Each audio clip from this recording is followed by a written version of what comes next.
I ran into this last week. Here's what fixed it for me. Adding a bank account to your PayPal app is a straightforward process. Follow these steps to get it done quickly.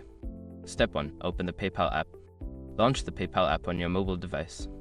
Make sure you're logged into your account. Step 2. Go to Settings. Tap on the gear icon in the upper right corner to access your account settings. This is where you can manage your payment methods.